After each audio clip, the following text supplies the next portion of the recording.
નમસ્કાર દર્શક મિત્રો, હું છું હેતલ જેઠવા. સ્વાગત છે તમારું જનાદેશ ન્યૂઝના આ ખાસ શો શખ્સિયતમાં. આજે આપણે જાણીશું એવી શખ્સિયત વિશે જે બોલિવૂડમાં સદાબહાર અભિનેતા છે તેમજ તેઓ બોલિવૂડના બિગ બી તરીકે ઓળખાય છે. આવી શખ્સિયતનું નામ છે અમિતાભ બચ્ચન. અમિતાભ બચ્ચનનો જન્મ 11 ઓક્ટોબર 1942ના રોજ થયો હતો. ઉત્તર પ્રદેશના અલ્હાબાદમાં એક કાયસ્થ પરિવારમાં જન્મેલા અમિતાભ બચ્ચનના પિતા ડોક્ટર હરિવંશરાય બચ્ચન એક પ્રખ્યાત હિન્દી કવિ હતા, જ્યારે તેમની માતા તેજી બચ્ચન અવિભાજિત ભારતના કરાચી શહેરના હતા, જે હાલમાં પાકિસ્તાનમાં છે. શરૂઆતમાં અમિતાભનું નામ ઇન્કલાબ રાખવામાં આવ્યું હતું, જે ભારતીય સ્વતંત્રતા સંગ્રામ દરમિયાન ઉપયોગમાં લેવામાં આવતું પ્રેરક વાક્ય હતું, ઇન્કલાબ જિંદાબાદ. ત્યાર પછી પ્રખ્યાત કવિ સુમિત્રા નંદન પંતે તેમનું નામ અમિતાભ રાખ્યું હતું. અમિતાભ એટલે શાશ્વત પ્રકાશ, તેમ છતાં તેમની અટક શ્રીવાસ્તવ હતી અને તેઓ કાયસ્થ જાતિના હતા.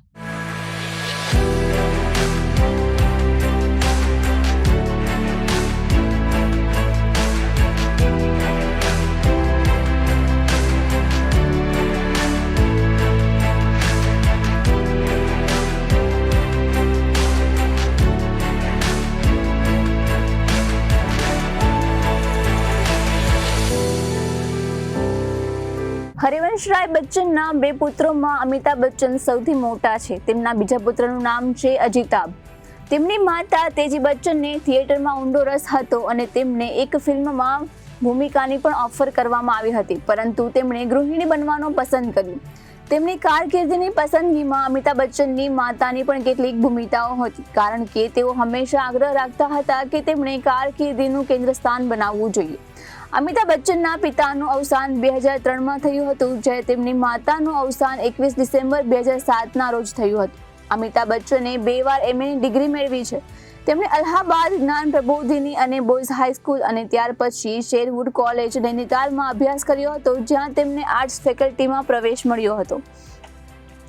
અમિતાભ બચ્ચન બાદમાં દિલ્હી યુનિવર્સિટીની કિરોરીમલ કોલેજમાં અભ્યાસ કરવા ગયા હતા, જ્યાં તેમણે વિજ્ઞાનમાં સ્નાતકની ડિગ્રી મેળવી હતી.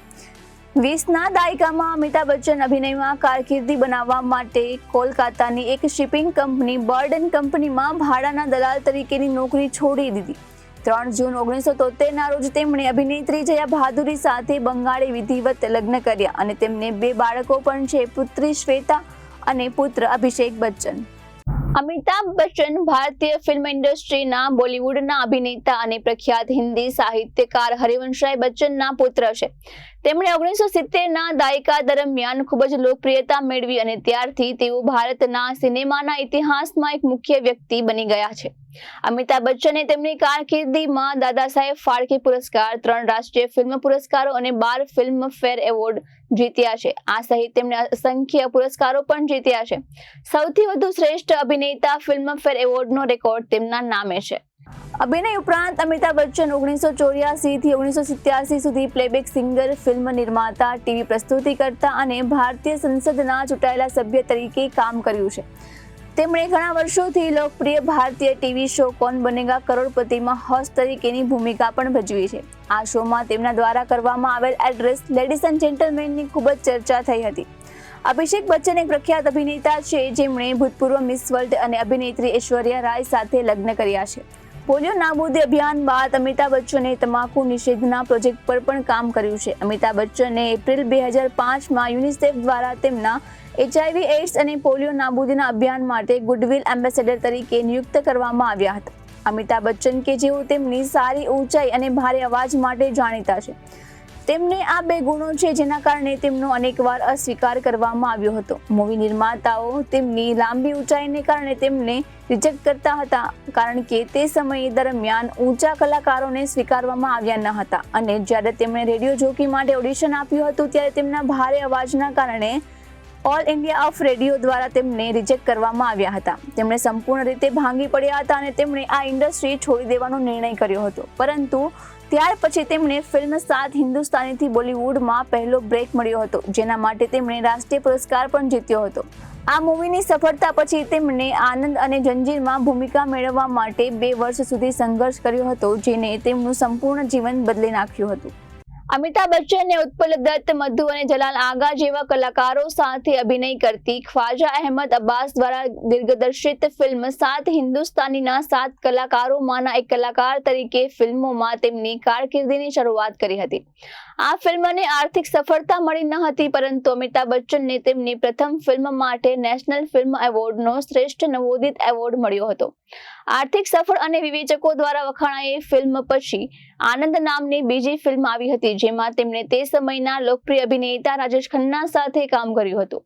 અમિતાભ બચ્ચન, જેમણે ડોક્ટર ભાસ્કર બેનર્જીની ભૂમિકા ભજવી હતી, જીવન પ્રત્યે વેબ જેવા વલણ અને દેશની વાસ્તવિક પ્રત્યેના તેમના દ્રષ્ટિકોણ સાથે કેન્સરના દર્દીની સારવાર કરી રહ્યા હતા. તેમને તેમના અભિનય માટે શ્રેષ્ઠ સહાયક અભિનેતાનો ફિલ્મફેર એવોર્ડ પણ મળ્યો હતો. ત્યારબાદ અમિતાભ બચ્ચને નવીન નિશ્ચલ, યોગિતા બાલી અને ઓમ પ્રકાશની સહ-અભિનેતા પરવાનામાં નિરાશ પ્રેમીની ભૂમિકા ભજવી હતી અને વિલનની પણ ભૂમિકા ભજવી હતી. એક દુર્લભ ભૂમિકા હતી. આ પછી તેમની ઘણી ફિલ્મો જે બોક્સ ઓફિસ પર એટલી સફળ ન રહી હતી, જેમાં રેશમા ઓર શેરાનો સમાવેશ થાય છે.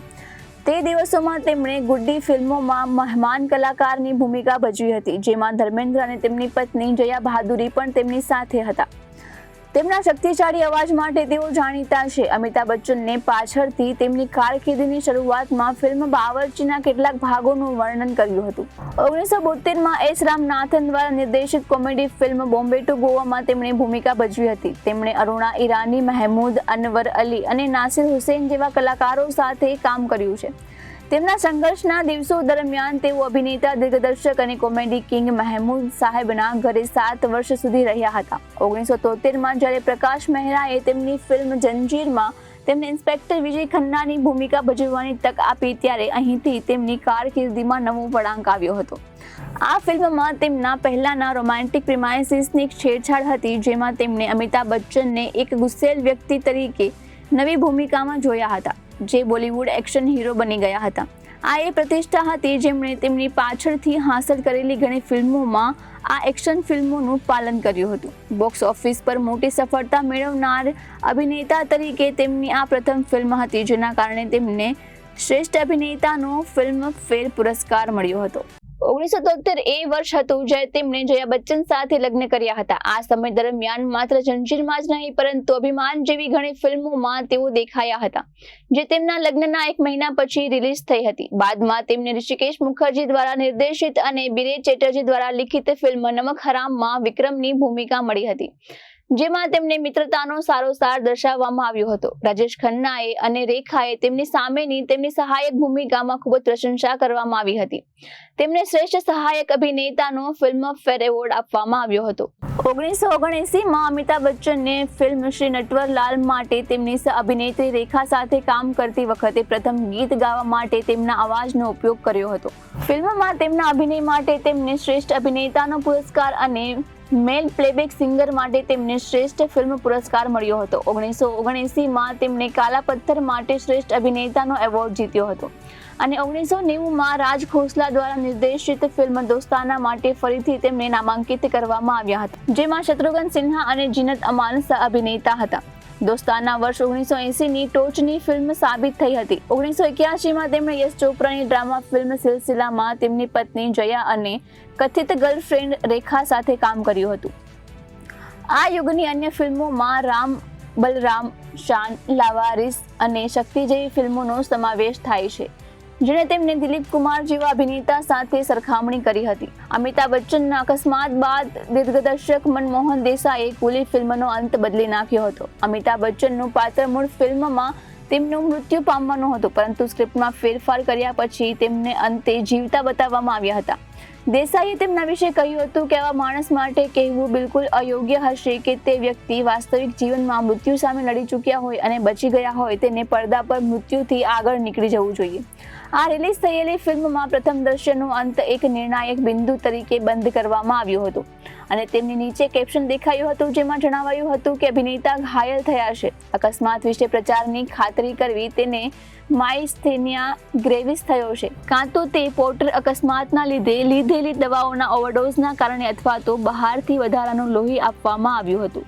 તેમની માંદગીને કારણે તેઓ માનસિક અને શારીરિક રીતે નબળાઈ અનુભવતા હતા અને તેમને ફિલ્મોમાં કામ કરવાથી કાયમી વિરામ લઈને રાજકારણમાં જોડાવાનું નક્કી કર્યું.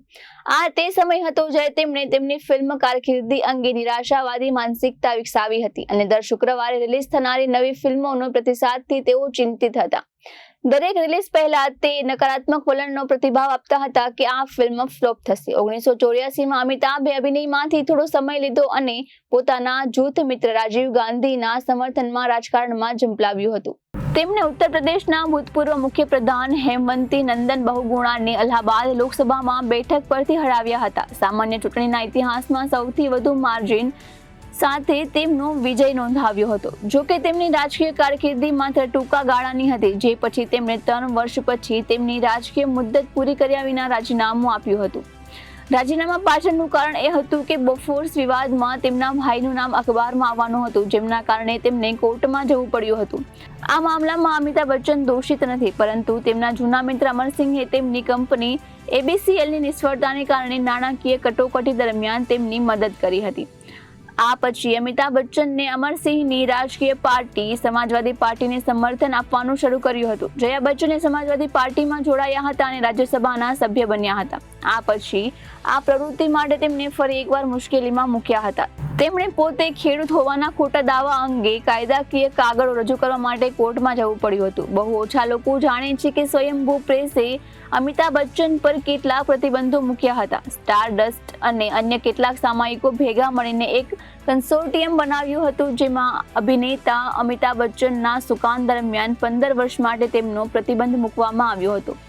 તેઓએ તેમના પ્રકાશનોમાં અમિતાભ બચ્ચન વિશે કંઈ પણ છાપવાનું નહીં તેવું નક્કી કર્યું હતું. 1989ના અંત સુધીમાં અમિતાભ બચ્ચનને તેમના સેટ પરથી પ્રેસ પર પ્રતિબંધ મૂક્યો હતો, પરંતુ તેઓ કોઈ ખાસ સામાયિકની વિરુદ્ધ ન હતા. એવું કહેવામાં આવે છે કે બચ્ચનને કેટલાક સામાયિકો પર પ્રતિબંધ મૂક્યો હતો કારણ કે તેમના વિશે જે પ્રકાશિત થઈ રહ્યું હતું જે તેમને પસંદ ન હતું, અને આ કારણે તેમણે એક વખત તેમના વિશેષાધિકારનો પણ ઉપયોગ કરવો પડ્યો હતો. 2000માં અમિતાભ બચ્ચને British television show the game who wants to be મિલિયનરનું ભારતીય અનુકૂલન નેતૃત્વ કર્યું હતું, કોન બનેગા કરોડપતિ, કારણ કે તે મોટા ભાગના અન્ય દેશોમાં ચાલતું હતું. અમિતાભ બચ્ચનના કરિશ્માને કારણે આ કાર્યક્રમને તત્કાલિક અને વિશાળ સફળતા મળી.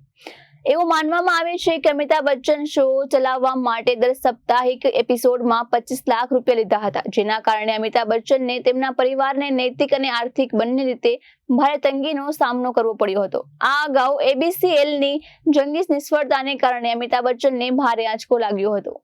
નવેમ્બર 2000માં કેનેરા બેંકે પણ તેમનો કેસ પાછો ખેંચી લીધો હતો. અમિતાભ બચ્ચનને નવેમ્બર 2005 સુધીમાં KBCનું આયોજન કર્યું હતું અને તેની સફળતાએ ફિલ્મ લોકપ્રિયતાના દરવાજા પણ ફરીથી ખોલી નાખ્યા હતા. 2000માં અમિતાભ બચ્ચને તેમનું ખોવાયેલું માન પાછું મેળવ્યું હતું, જ્યારે તેમણે આદિત્ય ચોપરા દ્વારા નિર્દેશિત ફિલ્મ બોક્સ ઓફિસ પર સુપરહિટ રહી હતી. જે ફિલ્મ મોહબ્બતેમાં ભારતના વર્તમાન હીરો શાહરૂખ ખાનના પાત્રમાં એક ભૂમિકા ભજવી હતી. અમિતાભ બચ્ચનના કામની પ્રેક્ષકો દ્વારા પ્રશંસા કરવામાં આવી હતી, જેમના કારણે તેમણે એક પાત્ર ભજવ્યું હતું જેમણે પોતાની ઉંમરનો હતો અને અગાઉ તેની એંગ્રી યંગમેનની ઇમેજમાં નાના માણસથી મળતું આવે છે. તેમની અન્ય સફળતાઓમાં, જેમાં અમિતાભ બચ્ચનને મોટા પરિવારના વડીલ તરીકે દર્શાવવામાં આવ્યા હતા, જેમાં એક રિશ્તા, ધ બોન્ડ ઓફ લવ, કભી ખુશી કભી ગમ અને બાગબાનનો સમાવેશ થાય છે. એક અભિનેતા તરીકે તેમની રૂપરેખા સાથે મેળ ખાતા પાત્રો ભજવવાનું તેમણે ચાલુ રાખ્યું હતું અને અક્ષ, આંખે, ખાખી, દેવ અને બ્લેક જેવી ફિલ્મોમાં તેમની ટીકાકારોની પણ પ્રશંસા મેળવી હતી, જેનો લાભ લઈને અમિતાભ બચ્ચનને અસંખ્ય ટેલિવિઝન અને બિલબોર્ડના જાહેરાતોમાં દેખાયા હતા. તેમણે વિવિધ ઉત્પાદનો અને સેવાઓનો પ્રચાર કરવાનું શરૂ કર્યું હતું. 2005 અને 2006માં તેમના પુત્ર અભિષેક બચ્ચન સાથે hit film Bunty Aur Babli, The Godfather, tribute to Sarkar અને કભી અલવિદા ના કહેના માં અભિનય કર્યો હતો. આ તમામ ફિલ્મો બોક્સ ઓફિસ પર ખૂબ જ સફળ રહી હતી. 2006 અને 2007ની શરૂઆતમાં રિલીઝ થયેલી ફિલ્મ બાબુલ અને એકલવ્ય નિશબ્દ તેમણે ચંદ્રશેખર નાગથાહલ્લી દ્વારા નિર્દેશિત કન્નડ ફિલ્મ અમૃતધારામાં મહેમાન તરીકેની ભૂમિકા ભજવી હતી. ઉત્તર પ્રદેશ વિધાનસભા ચૂંટણી 2007ના ભાગરૂપે અમિતાભ બચ્ચનને મુલાયમસિંહ સરકારના વખાણ કરતી એક ફિલ્મ બનાવી હતી. તેમનો સમાજવાદી પક્ષ માર્ગ હતો અને માયાવતી સત્તામાં આવ્યા હતા. 2 જૂન 2007ના રોજ ફૈઝાબાદની અદાલતે ચુકાદો આપ્યો કે તેને ખાસ કરીને ભૂમિહીન દલિત ખેડૂત માટે આરક્ષિત જમીન ગેરકાયદેસર રીતે સંપાદિત કરી હતી. તેમણે દાવો કર્યો હતો કે ખેડૂત ગણાવવા માટે તેઓ ક્યાંય પણ ખેતીની જમીનની માલિકી તરીકે લાયક બનવામાં નિષ્ફળ જાય છે. તો માવલ પુણેમાં તેમની માલિકીની 20 એકર ફાર્મ હાઉસની જમીન ગુમાવી પડી હતી. 19 જુલાઈ 2007 પછી કૌભાંડનો પર્દાફાશ થયા બાદ અમિતાભ બચ્ચનને બારાબંકી ઉત્તર પ્રદેશ પુણેમાં જે જમીન સંપાદિત કરી હતી તે છોડી દીધી હતી. તેમણે મહારાષ્ટ્રના મુખ્યપ્રધાન વિલાસરાવ દેશમુખને પણ પુણેમાં તેમના અને તેમના પુત્ર અભિષેક બચ્ચન દ્વારા ગેરકાયદેસર હસ્તગત કરેલી જમીનનું દાન આપવા માટે પત્ર લખ્યો હતો. જો કે લખનઉ કોર્ટે જમીનના દાન પર સ્ટે મૂકી દીધો હતો અને કહ્યું હતું કે જમીન તેની મૂળ સ્થિતિમાં છોડી દેવામાં આવે. 12 ઓક્ટોબર 2007ના રોજ અમિતાભ બચ્ચનને બારાબંકી જિલ્લાના દોલતપુર ગામના આ જમીન પર પોતાનો દાવો છોડી દીધો હતો. 11 ડિસેમ્બર 2007ના રોજ અલ્હાબાદ હાઈકોર્ટે લખનઉની બેન્ચે બારાબંકી જિલ્લામાં તેમને ગેરકાયદેસર રીતે જમીન ફાળવવાના કેસમાં લીલી ઝંડી આપી હતી. અમિતાભ બચ્ચનને લીલી ઝંડી આપતી વખતે લખનઉની સિંગલ બેન્ચના ન્યાયાધીશે જણાવ્યું હતું કે અભિનેતાએ પોતાની મેળે મહેસૂલી રેકોર્ડમાં કોઈ પણ છેડછાડ કે ફેરફાર કર્યો હોય તેવું સાબિત કરવા માટે આવા પુરાવા કોઈ યોગ્ય મળ્યા નથી. યોગ્ય પુરાવા ન હોવાને કારણે તેમને સકારાત્મક ચુકાદો સાંભળ્યો. પછી અમિતાભ બચ્ચને મહારાષ્ટ્ર સરકારને જાણ કરી કે તેઓ પુણે જિલ્લાના મારવાલ તાલુકામાં તેમની જમીન તેમને પરત સોંપવા તૈયાર નથી. જાન્યુઆરી 2008માં રાજકીય રેલીઓમાં મહારાષ્ટ્રના નવનિર્માણ સેનાના વડા રાજ ઠાકરેએ અમિતાભ બચ્ચન પર નિશાન સાધતા કહ્યું હતું કે અભિનેતાને મહારાષ્ટ્ર કરતા તેમની માતૃભૂમિમાં વધારે રસ હતો, જેમના કારણે તેમને મહારાષ્ટ્રના બદલે ઉત્તર પ્રદેશના બારાબંકીમાં તેમની વહુ અભિનેત્રી ઐશ્વર્યા રાય બચ્ચનના નામ પર ગર્લ્સ સ્કૂલ ખોલવા માટે નારાજગી વ્યક્ત કરી હતી. અમિતાભના પુત્ર અભિષેક અને ઐશ્વર્યાના લગ્નમાં તેમને આમંત્રણ પણ આપવામાં આવ્યું ન હતું, જ્યારે તેમના વિમુખ તેમના કાકા બાલ અને પિતરાઈ ભાઈ ઉદ્ધવને આમંત્રણ આપવામાં આવ્યું હતું. રાજ ઠાકરેના આરોપો પર પ્રતિક્રિયા આપતા અભિનેતાની પત્ની જયા બચ્ચનને, જેઓ એસપીના સાંસદ છે, તેમણે કહ્યું હતું કે મુંબઈમાં એક શાળા ખોલવા ઈચ્છે છે જેને બનાવવા માટે MNS નેતાઓએ તેમને જમીન દાનમાં આપી છે. મેં સાંભળ્યું છે કે રાજ ઠાકરે પાસે મુંબઈમાં મહારાષ્ટ્રમાં કોહિનૂર મિલની મોટી મિલકત છે જે તેઓ તેમની જમીન દાનમાં આપવા માંગતા હોય તો અમે ઐશ્વર્યાના નામે શાળા ચલાવી શકીએ છીએ. આમ છતાં અમિતાભ બચ્ચને ના પાડી દીધી હતી. બાળ ઠાકરેએ આરોપોનું ખંડન કરતા કહ્યું હતું કે અમિતાભ બચ્ચન એક ખુલ્લા મનના વ્યક્તિ છે અને તેમને મહારાષ્ટ્ર પ્રત્યે વિશેષ પ્રેમ છે જે ઘણા પ્રસંગોએ જોવા મળ્યો છે. તેમણે એ પણ કહ્યું હતું કે આજે જે તે કંઈ પણ છે તેનો શ્રેય જનતા દ્વારા આપવામાં આવેલા તેમના પ્રેમને જાય છે. મુંબઈના લોકોએ તેમને હંમેશા એક કલાકાર તરીકે સ્વીકાર્યા છે. તેમના પર આવા સંકુચિત આરોપો લગાવવા એ તદ્દન મૂર્ખતા ગણાશે. અમિતાભ બચ્ચન વિશ્વભરના સુપરસ્ટાર છે. દુનિયાના લોકો તેમનું સન્માન કરે છે, આને કોઈ ભૂલી શકતું નથી. અમિતાભ બચ્ચન આ અધમ આરોપોનું અવગણના કરવી જોઈએ અને તેમના અભિનય પર ધ્યાન કેન્દ્રિત કરવું જોઈએ. કેટલાક અહેવાલો અનુસાર અમિતાભ બચ્ચનને રાજ ઠાકરેની ગણતરીઓથી ખૂબ જ નિરાશ થયા હતા અને તેમને વખાણ કર્યા હોવાનું કહેવાય છે. તેમને અમિતાભ બચ્ચનના પુત્ર અભિષેક અને ઐશ્વર્યા સાથેના લગ્નમાં આમંત્રણ પણ નહોતું આપવામાં આવ્યું, જ્યારે તેમના કાકા બલ અને પિતરાઈ ભાઈ ઉદ્ધવને આમંત્રણ આપવામાં આવ્યું હતું. 23 માર્ચ 2008ના રોજ રાજની ટિપ્પણીની લગભગ 1.5 મહિના પછી અમિતાભ બચ્ચને એક સ્થાનિક અખબારમાં ઇન્ટરવ્યૂ આપતા કહ્યું હતું કે અચાનક કરવામાં આવેલા આરોપો અવ્યવસ્થિત લાગે છે. તમે મારી પાસે કોઈ અપેક્ષા રાખશો તેવી કોઈ ખાસ ધ્યાન આપવાની જરૂર નથી. આ પછી 28 માર્ચે જ્યારે તેમને ઇન્ટરનેશનલ ઇન્ડિયન ફિલ્મ એકેડમીની કોન્ફરન્સમાં પૂછવામાં આવ્યું હતું કે ઇમિગ્રેશન વિરોધી મુદ્દા પર તેમનો શું અભિપ્રાય છે, ત્યારે અભિનેતાએ કહ્યું હતું કે દેશમાં કોઈ પણ જગ્યાએ રહેવું એ મૂળભૂત અધિકાર છે અને બંધારણમાં આમ કરવાની પરવાનગી પણ છે. આજના એપિસોડમાં બસ આટલું જ. ઉમ્મીદ છે આ એપિસોડ તમને ખૂબ જ ગમ્યો હશે. આવતીકાલે ફરી મળીશું શખ્સિયતની એક નવી કહાની સાથે. દેશ અને દુનિયાની ખબરો માટે આપ જોતા રહો જનાદેશ ન્યૂઝ. નમસ્કાર.